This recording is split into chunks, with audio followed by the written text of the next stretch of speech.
In this sequence of videos, we're going to take it to the next level with hash tables and understand more deeply the conditions under which they perform well. Amazingly well, in fact, as you know, with constant time performance for all of their operations. The main point of this first video is to explain a sense in which every hash function has its own kryptonite, a pathological data set for it, which then motivates the need to tread carefully with the mathematics in the subsequent videos. So a quick review. So remember that the whole purpose of a hash table is to enable extremely fast lookups, ideally constant time lookups. Now, of course, to have anything to look up, you have to also allow insertions. So all hash tables are going to export those two operations. And then sometimes a hash table also allows you to delete elements from it. That depends a little bit on the underlying implementation. So certainly when you have it implemented using chaining, that's when you have one linked list per bucket. It's very easy to implement deletion. Sometimes with open addressing, it's tricky enough you're just going to wind up punting on deletion. So when we first started talking about hash tables, I encourage you to think about them logically, much the way you do as an array, except instead of being indexed just by the positions of an array, it's indexed by the keys that you're storing. So just like an array via random access supports constant time lookup, so does a hash table. There was some fine print, however, with hash tables. So remember there are these two caveats. So the first one is that the hash table better be properly implemented. And this means a couple things. So one thing it means is that the number of buckets better be commensurate with the number of things that you're storing in the hash table. We'll talk more about that in a second. The second thing it means is you better be using a decent hash function. So we discussed in a previous video the perils of bad hash functions, and we'll be even more stringent with our demands on hash functions in the videos to come.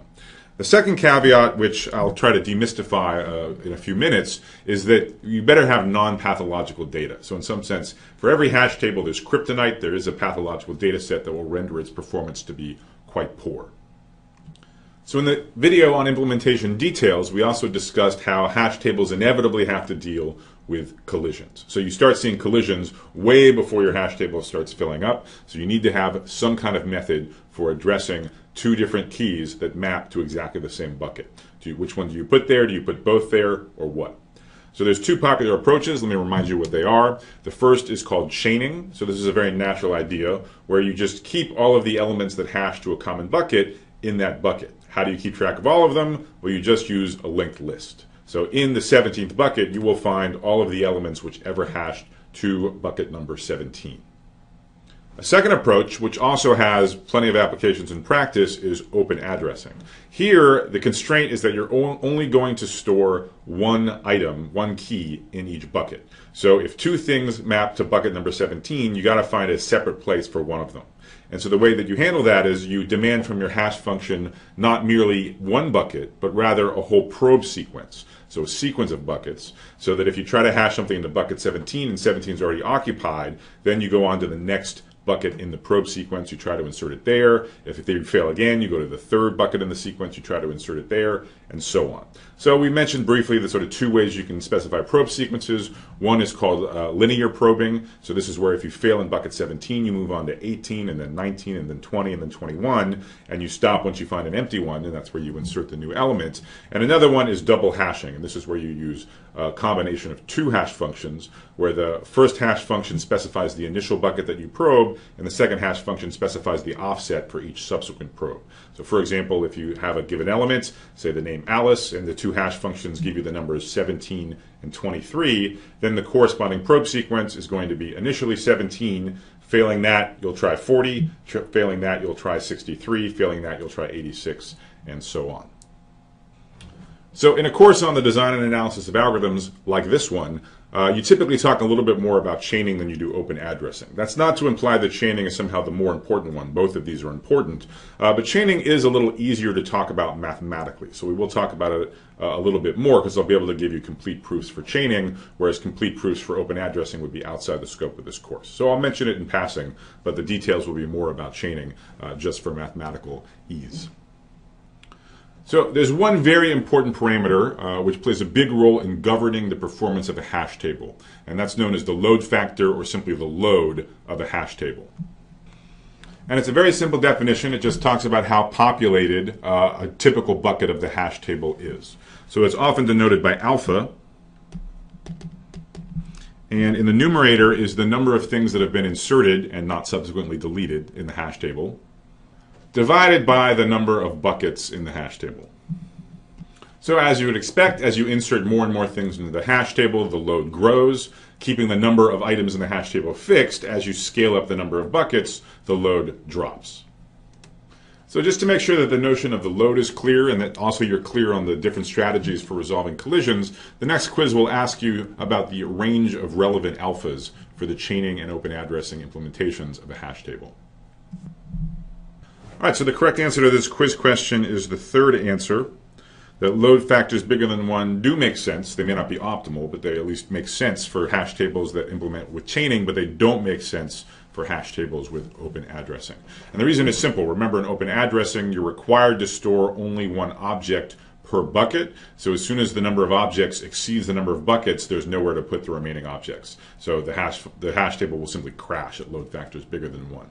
On the other hand, in a hash table with chaining, there's no obvious problem with load factors bigger than 1. So you can imagine a load factor equal to 2, say. So say you insert 2,000 objects into a hash table with 1,000 buckets. That means hopefully, at least in the best case, each bucket's just going to have a linked list with 2 objects in it. So there's no big deal with having load factors bigger than 1 in hash tables with chaining. All right, so let's then make a quite easy but also very important observation about a necessary condition for hash tables to have good performance. And this goes into the first caveat that you better properly implement the hash table if you expect to have good performance. So the first point is that you're only going to have constant time lookups if you keep the load to be constant. So for a hash table with open addressing, this is really obvious because you need alpha not just O of 1, but less than 1, less than 100% full. Otherwise, the hash table is just going to crash because you don't even have room for all of the items. But even for hash tables that you implement using chaining, where they at least make sense for load factors which are bigger than 1, you better keep the load not too much bigger than 1 if you want to have constant time operations, right? So if you have, say, a hash table with n buckets and you hash in n log n objects, then the average number of objects in a given bucket is going to be logarithmic. And remember, when you do a lookup, after you hash the bucket, you have to do an exhaustive search through the linked list in that bucket. So if you have n log n objects in a hash table with n buckets, you're expecting more like logarithmic lookup time, not constant lookup time. And then, as we discussed with open addressing, of course, you need not just alpha equal O of 1, but alpha less than 1. And in fact, alpha better be well below 1. You don't want to let an open addressing table get to a 90% load or something like that.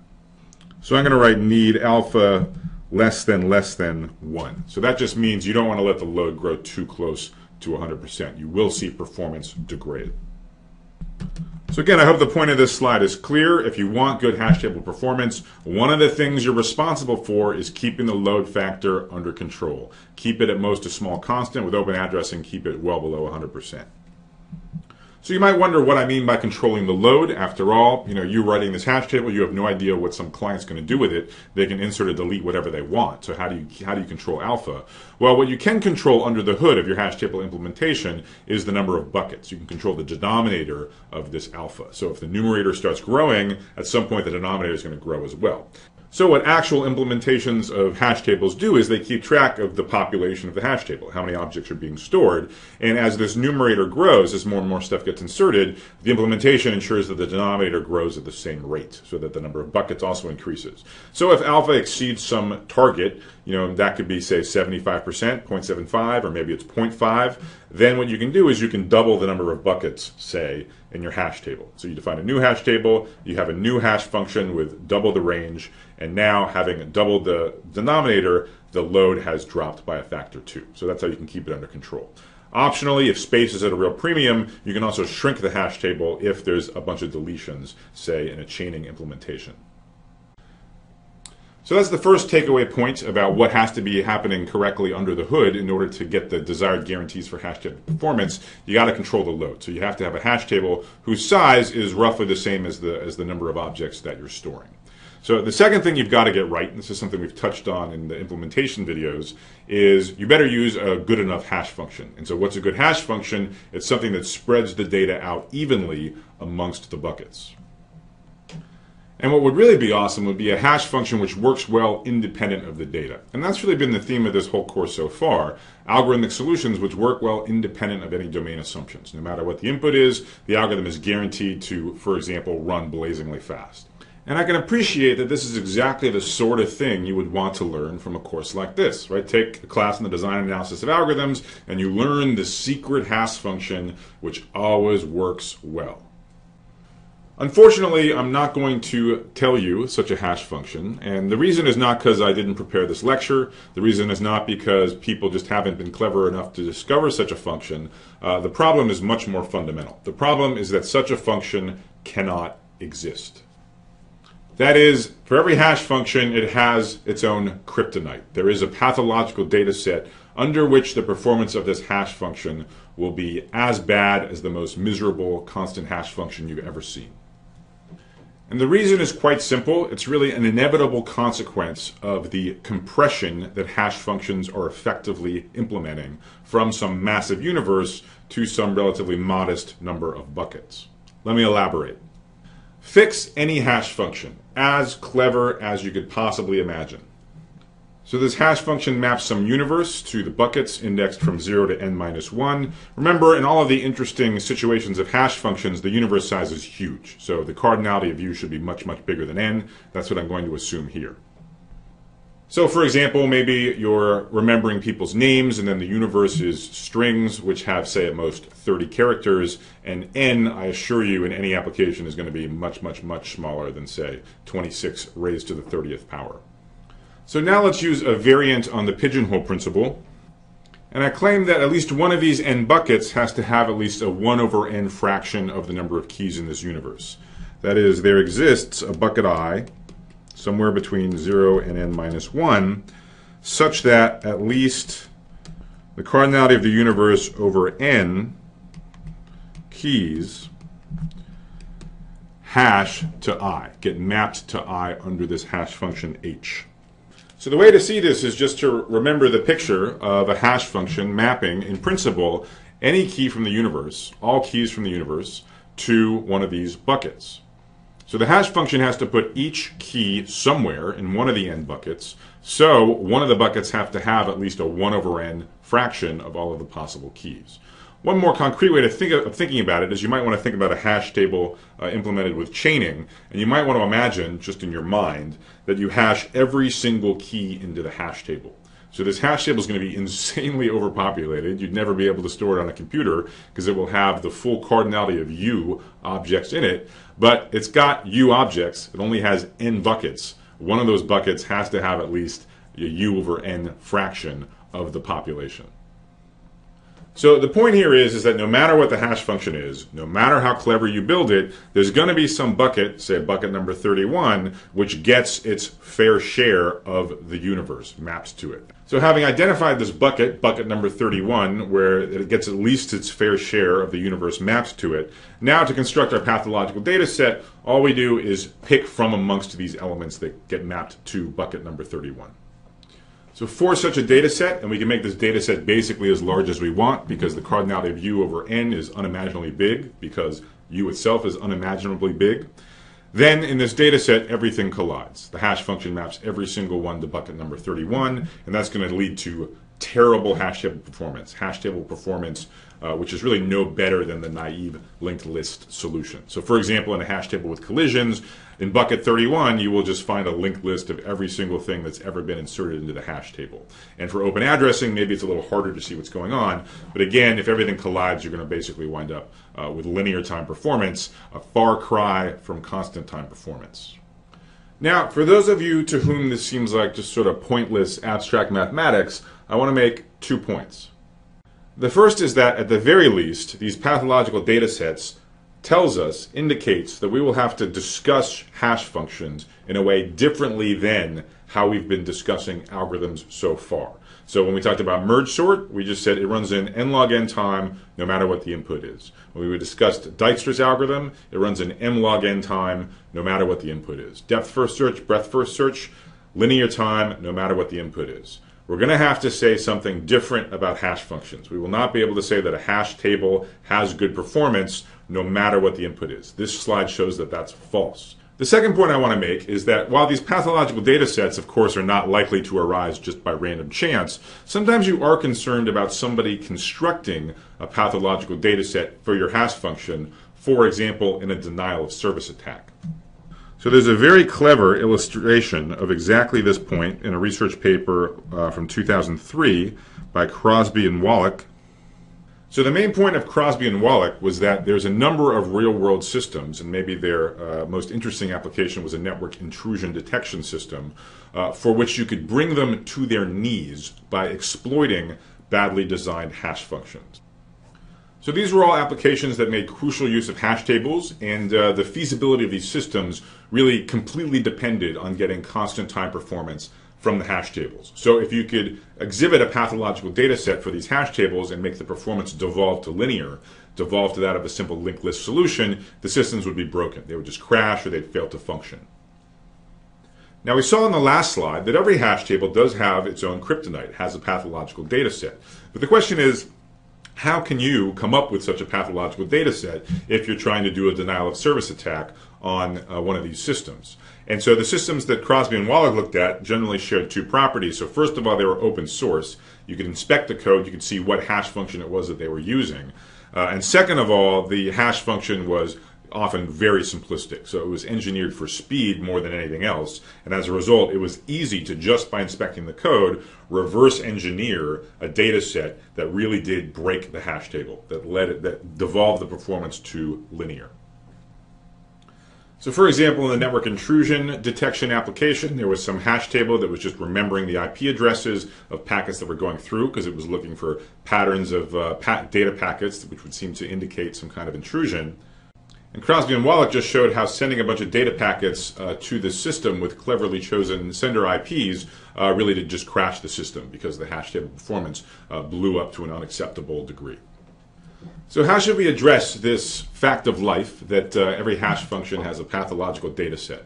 And that question is meaningful both from a practical perspective, so what hash function should we use if we are concerned about someone constructing pathological data sets, for example, to implement a denial of service attack, and secondly, mathematically, if we can't give the kinds of guarantees we've given so far, data-independent guarantees, how can we mathematically say that hash functions have good performance?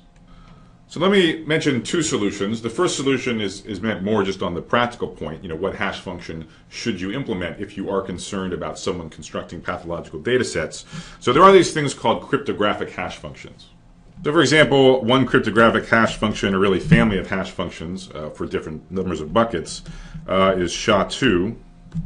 And these are really outside the scope of this course. I mean, you'll learn more about this in a course on cryptography. And obviously, using these keywords, you could look it up on the web and read more about it. The one point I want to make is, these cryptographic hash functions like SHA-2, they themselves, they do have pathological data sets. They have their own version of kryptonite. The reason that they work well in practice is because it's infeasible to figure out what this pathological data set is. So unlike the very simplistic hash functions, which Crosby and Wallach found in the source code of their applications, where it was easy to reverse engineer bad data sets, for something like SHA-2, nobody knows how to reverse engineer a bad data set for it. And when I say infeasible, I mean it in the usual cryptographic sense. So in a way similar to how one would say it's infeasible to break the RSA cryptosystem if you implement it properly, or it's infeasible to factor large numbers except in very special cases, and so on. So that's all I'm going to say about cryptographic hash functions. I want to also mention a second solution, which would be reasonable both in practice and also for which we can say a number of things mathematically about it, which is to use randomization. So more specifically, we're not going to design a single clever hash function, because again, a single hash function we know must have a pathological data set, but we're going to design a very clever family of hash functions, and then at runtime, we're going to pick one of these hash functions at random.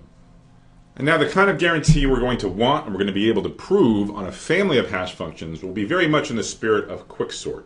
So you recall that in the quicksort algorithm, pretty much for any fixed pivot sequence, there is a pathological input for which quicksort will devolve to quadratic running time.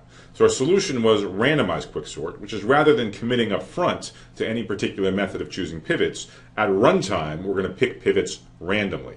What did we prove about quicksort? We proved that for any possible input, for any possible array, the average running time of quicksort was O of n log n, where the average was over the runtime random choices of quicksort. Here we're going to do the same thing. We're going to now be able to say for any data set on average, with respect to our runtime choice of a hash function, the hash function will perform well, in the sense that it will spread out the data of the data set evenly.